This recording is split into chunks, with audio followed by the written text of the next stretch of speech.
Why should Kyler Murray get a contract extension now? Why shouldn't he? I'm going to defend both sides of the argument. Plus, Dane Brugler of The Athletic is going to join me to talk Arizona Cardinals and the 23rd overall pick in the final segment. You're not going to want to miss it. Here we go. You are Locked On Cardinals, your daily Arizona Cardinals podcast. Part of the Locked On Podcast Network, your team every day.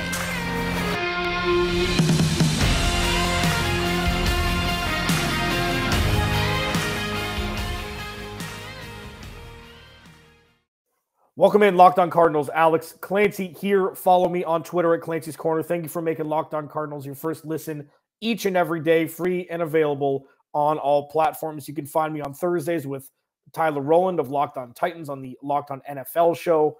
Again, free and available wherever you get your podcast. Please subscribe to the YouTube channel. Things are moving. I know that there haven't been a whole lot of roster moves as of late, but there's still plenty to talk about here with the Arizona Cardinals. Dane Brugler from The Athletic. The beast is out. Dane Brugler is, he's a very, very smart guy. And I was lucky enough to snag him for the third segment to talk about 23 overall. If I want to know if he thinks that I'm crazy for thinking Zion Johnson is the guy at 23, even though the Cardinals have glaring needs elsewhere. Does he think the Cardinals should draft a wide receiver there or a different position? I'll ask him about it. And, I kind of wanted to do this as kind of a mock debate with myself. Kyler Murray versus the Arizona Cardinals. Why should Kyler Murray get an extension now? And why shouldn't he? First segment, I'm going to dive into why he should. And the second one, why he shouldn't, even though that is the antithesis of what I believe. And again, Dave Brugler from The Athletic is going to join me in the third segment. So, why does Kyler Murray deserve an extension through year 3? Why not have him play this contract out, maybe franchise tag him, whatever. We've seen it myriad times over the annals of time in the NFL. Why does he deserve a contract now? I go back to one of my favorite things that I say about Kyler Murray. We've seen enough oh my God moments to give it to him now. I'm taking away the Hail Murray. I'm taking away, let's just take that away. Because although it was a great throw, DeAndre Hopkins went up and got it over 3 receivers. There is more luck involved in that than a lot of the other oh my God moments that Kyler Murray makes. Running behind the line of scrimmage, buying time, finding open receivers. Last year, a lot of it was A.J. Green. Towards the beginning of the season, it was Rondale Moore. His ability to score touchdowns inside the 5-yard line, and I know the play calling has something to do with that as well, but Kyler Murray's ability to race to the pylon and beat out defenders, it's a beautiful thing. What we've seen from Kyler Murray from his rookie year through last year is natural growth from the quarterback position. That's what we've seen. I say it a lot. Patrick Mahomes ruined it for everybody. Lamar Jackson, in some capacity, ruined it for everybody. That offense was schemed around Lamar Jackson's strengths, and he's grown every year, won an MVP. Justin Herbert. Guys just come in, and they're big and strong, and they get it done. And it's just, like Patrick Mahomes, when Andy Reid traded up for Patrick Mahomes, it was like, what? This guy. His numbers were bonkers at Tech. I get it, but he's not the first one. The Arizona Cardinals had a guy who had pretty good numbers at quarterback too, or quarterback in there. With Kyler Murray, this is a natural growth arc. He's getting better every year. And he's shown that he could be, and is well on his way to being, the best quarterback in Arizona Cardinals history. I know that is supremely top-heavy. Kurt Warner came here, played a handful of years. He wasn't homegrown. He'd already won a Super Bowl. He was already established. Carson Palmer had already led teams. And if he didn't get hit low and tear his ACL against Pittsburgh, I think, probably would have won a Super Bowl in Cincinnati or would have gotten to one. Because that was a nasty team in Cincinnati before he got injured. Kyler Murray could be the face of this organization for the next decade. And I think that even though he's not the traditional size for a quarterback, we've seen enough to know that he is a top 10 quarterback in the NFL, top 12, top 10 right now, 3 years in. And all you have to do is look around the NFL Ask your friends who are fans of other organizations. Would you trade for Kyler Murray? Yes. Yes. Whatever you need. Yes. How many draft picks? Yes. That should be all you need to know. Kyler Murray is not the best quarterback in the NFL. I'm going to say that again for people in the back. Kyler Murray is not the best quarterback in the NFL. That does not mean that he's not worth $40 million a year. It's the nature of the beast now. Plus, it's not your money. And if they were to move on from Kyler Murray, it would be a huge mistake. Gigantic mistake. Alex Clancy, Locked On Cardinals. Follow me on Twitter at Clancy's Corner. Follow the podcast at Locked On AZ Cards. I'm going to go long with Dane Brugler, so I'm keeping these first two segments succinct, a little behind the curtain. Pay Kyler Murray now. Do it. And it's also, you save money. Savings plan, kind of, where you can allocate funds elsewhere a couple years down the road when other quarterbacks who are up for their contract, like Justin Herbert, probably going to get $50 million a year. I think this is a no-brainer. I don't understand why it hasn't been done yet. I don't know. Please subscribe to the YouTube channel. It's fun. We have a good time. Thank you very much for being along this ride with me. On the other side, I'm going to defend Steve Keim. I'm going to defend Steve Keim and the front office for why they shouldn't extend Kyler Murray right now. Next, Locked On Cardinals. First, I just had my morning ritual of AG1 from Athletic Greens. It's a product I use literally every day. I started taking AG1 because, I'm not like vegan or vegetarian. I have a hard time finding the vegetables every day. Like, I know where they are. I know where they are. They're in my refrigerator. But like, man, do I have to force veggies onto this to get my vegetables? AG1 does it for me. Okay. It's lifestyle friendly. So whether you eat keto, paleo, vegan, dairy-free, or gluten-free, whatever, it's lifestyle friendly. Less than 1 gram of sugar. No GMOs, no nasty chemicals or artificial anything, while still tasting good. So checks all the boxes for me. Supports better sleep quality and recovery. Supports mental clarity and alertness. It's the one thing with the best things. Athletic Greens use the best of the best products based on the latest science with constant product iterations and third-party testing. It costs less than $3 a day, so you don't have to go get your pumpkin spice mocha chocolate. You can drink your AG1s from Athletic Greens, and it'll actually taste and feel good in your innards and inside your innards. I'm going to remove that from saying that word ever again. It's cheaper than getting all the different supplements yourself, things like that. You're investing in an all-in-one nutritional insurance, which supersedes taking different vitamins from other places. To make it easy, Athletic Greens is going to give you a free 1-year supply of immune-supporting vitamin D and 5 free travel packs with your first purchase. All you have to do is go to athleticgreens.com/NFL Network. Again, that's athleticgreens.com/NFL Network to take ownership over your health and pick up the ultimate daily nutritional insurance.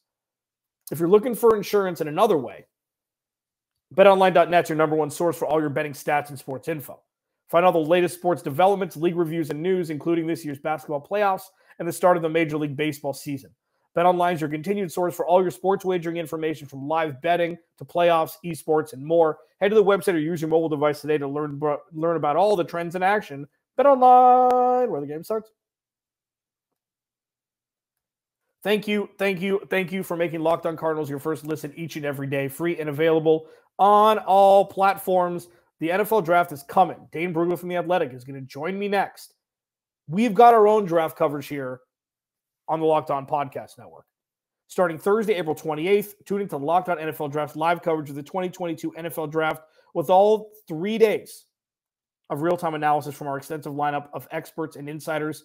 And for those of you dying to know who your team will take, catch Odyssey and Locked On's NFL Mock Draft special hosted by Brian Peacock and former scout Matt Williamson of the Peacock and Williamson NFL show all week leading up to the first pick. So the Locked On NFL Draft Live is on the Locked On NFL Draft YouTube page. April 28th, starting at 7 Eastern, April 29th, starting at 6 Eastern, and April 30th, starting at 11:30 a.m. Eastern. And the Odyssey NFL Mock Draft is April 18th to the 22nd and the 25th on Odyssey and Locked On NFL Draft podcast feeds. I'm going to defend Steve Keim as to why he hasn't given, and Michael Bidwell, as to why they haven't given Kyler Murray a contract extension yet. Now, number one, we call the shots, man. You're an employee. You've been an exemplary employee to us, but we don't have to. So we're going to call your bluff. And I don't know if it's that severe yet. I don't know if this is a bluff calling situation we're in, because we're still pretty far out from OTAs, etc. But if you're reading between the lines via Eric Burkhart, Kyler Murray's over his head agent, Kyler ain't showing up without a contract. And I don't know. It's, jumping to conclusions and said, I'm sure something could get done, but Kyler's got 1 year left on his rookie deal. That's why rookie deals are in place. I'm not going to pay you until the rookie deal is over. I am not going to be penalized. I'm speaking as Michael Bidwell / Steve Keim. I'm not going to be penalized for drafting correctly. And, you've been injured the last 2 years, and you missed a couple games last year.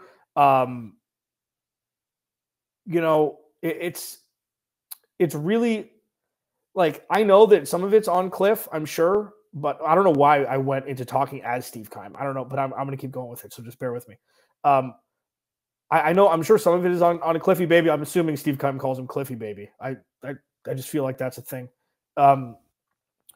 But you're the one that's playing, and we had 2 epic collapses. I'm saying we as Steve Keim. I'm not a we person. I can get in a debate about that. The 2 epic collapses the last 2 seasons. You're the quarterback. So, it was great that the playoffs were made last year, but I haven't seen enough. My name's Steve Keim. I haven't seen enough. And that's where I'm at. You're not going to win this battle with me, because I don't care what happens. I win these. Players don't get one over on me, because I'm the general manager. I wear the big boy pants. Okay, I'm going into a farce now. So, all joking aside, reasons why the Cardinals should not extend Kyler Murray. He's got 1 year left on his deal, and rookie sale contracts are there for a reason. Number 2, the Cardinals have not won a playoff game in 3 years. So I know that the roster was terrible in 2019, comparatively speaking to this year. And Kyler Murray's gotten better every year. You've gotten better, but didn't win a playoff game, had a poor performance against the Rams in Los Angeles during your first playoff game. And I just don't see it. I don't see the need to pay you $40 million right away. I just don't. Now, talking about both of the segments that I just did, the fact that Cliff Kingsbury got a 5-year extension,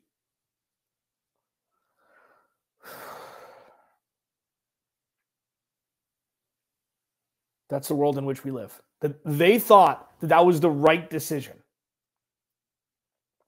When he had another year left on his deal, I don't get it. I don't get it. And if you're going to do that, if you're going to live in the la Cliffy Baby land, extend his quarterback, because that's the only reason why he's here. You say they're a package deal? Show me. Show me. Because there ain't no Cliff Kingsbury without Kyler Murray. Know that. Alex Clancy, Locked On Cardinals. Thank you for making Locked On Cardinals your first listen each and every day. Follow me on Twitter at Clancy's Corner. Please subscribe to the YouTube channel as well. Follow the podcast at Locked On AZ Cards on Twitter. Also, Dane Brugler from The Athletic. The Beast is out. I'm going to kind of let him take the stage and talk about Zion Johnson, talk about the Cardinals drafting a wide receiver, maybe even a running back. Who knows? That's next. Locked On Cardinals. First, Rock Auto. I'm going to paint a picture for you. I go into a chain storefront, auto parts place, and I walk around aimlessly like I'm in a grocery store in a different country. I don't know where to look. I don't know who to ask. I don't know what to do. And I get social anxiety at times when I'm in that situation, because I don't know anything about cars, and rockauto.com makes it a lot easier for me. Go to rockauto.com. They're not going to upcharge you 30, 40, 50% like chain storefronts will. The stuff that chain storefronts may not even be in stock, and rockauto.com's got you covered with that. They're a family-owned business. They've been online for 20 years. They treat you like family, man. Like you don't have to worry about being an outsider in your own family. It doesn't matter what you need, brake parts, tail lamps, motor oil, carpet, whatever. Go to rockauto.com, type what you want, your make and model, and then bloop, on your front door a couple days later. Super easy. You can do it in your jammies. Go to rockauto.com, write Locked On in there. How did you hear about us box so they know we sent you? Amazing selection, reliably low prices. All the parts your car will ever need. rockauto.com. All right, final segment, Locked On Cardinals. Alex Clancy here. Follow me on Twitter at Clancy's Corner. Thank you for making Locked On Cardinals your first listen each and every day, free and available on all platforms. Really excited to get this guy in. He took some time out of his extremely busy schedule leading up to draft day. Dane Brugler, NFL draft expert from The Athletic, joining me here on Locked On Cardinals. Man, thank you so much for taking some time. Hold on, let me see if I can get this right. 399 scouting reports and rankings of 1,698 players. Is that about right? Is that about what's encapsulated your life over the last year? I was being lazy and I couldn't get to the 400. And so, and I mean, I basically cranked these out until I'm like, all right, I gotta publish this. And so it just ended up being 399, but I appreciate that. And the draft guide is something that is a year in the making. It takes a full year, and all the background info, all the little nuggets and tidbits in there. It's something that I think to understand where these guys are headed, it's important to know where they've been, and to just every little thing, every piece of information is a puzzle piece. The more puzzle pieces you have to put together, the more clear picture you have of who these guys are going to be. And I think the draft guide, that's the whole goal of the draft guide, is to best present these players for what they are and what they could be. The beast. And you didn't even come up with that. That was going to be my first question. I got a list of questions I'm going to ask you. I read your blurb that came out on The Athletic before subscribe to The Athletic, obviously. He can't remember who named it the beast. And you maybe took a little offense to it initially? Or not offense, but I'm not, it sounded a little self-serving, like cartoonish. Like I don't know. I wasn't interested in naming it some creative name. But I don't know. I don't remember who started calling it that. But after a few years, I kind of finally relented and said, all right, I use it as a motivational tool. If we're going to name this thing the Beast, it better live up to it. And so that means, pushing myself to make sure to raise the bar every single year and to make it better and better. So make sure people are coming back. And the best compliment I can receive is the people that, hey, this is the 10th year I've been getting it, or things like, okay, I must be doing something right if you're coming back 10 years in a row now. So that's great to hear. That's for damn sure. Dane Brugler at DP Brugler on Twitter. Follow him, draft expert for The Athletic. So let's pivot here to the Cardinals at 23. Steve Keim in my camp has been somewhat maligned over the last handful of years with the choices he's made at 8 and 16 overall the last couple of years. Isaiah Simmons was, I always go back to the NCAA football video game where you're recruiting and you recruit athletes, ATH. Like he didn't have a position because of where he played at Clemson. And it seemed like Vance Joseph et al. Didn't really know how to utilize him his rookie year. He showed flashes last year, but he's never jumped to that level that we thought maybe he would be at 8. And all the while, Tristan Wirfs, CeeDee Lamb, etc., went elsewhere. Last year, Greg Newsome was a guy that I really liked. Caleb Farley, even though he had his injury in college, they decided to go Zaven Collins, linebacker again. This year, I am pounding the table for one young man, Zion Johnson, guard out of Boston College. I feel like he would solidify the left side of the offensive line for Kylo Murray. And although their wide receiving core isn't as good as it should be at this point in the offseason, I'm still sticking to my guns. Tell me why I'm right, tell me why I'm wrong, or tell me why it's a little bit in the middle. No, I mean, I really would not disagree with you in terms of Zion Johnson, the player, and what he would mean for that Cardinals offensive line. I'm a big fan of Zion Johnson. I think there's a good chance he will be the first interior offensive lineman drafted here in a week. Love his story is great. He's a golfer, for most of his life. Tries football as a junior in high school, really doesn't take it seriously until his senior year, goes to Davidson at the FCS level, part of a triple option offense there, transfers up, bets on himself, goes to Boston College. The last 3 years, he's been fantastic. I think that when you look at for an offensive lineman, he just checks so many boxes. 6'3", 315, 34-inch arms, these huge bear claw hands, tested above average in terms of the athletic testing, which matches the tape, strong at the point of attack. At the Senior Bowl, showed he could play center. And when you talk to this guy, Zion Johnson, just kind of, you walk away saying, wow, that's an impressive young man. There's no other response. He is just a really smart guy.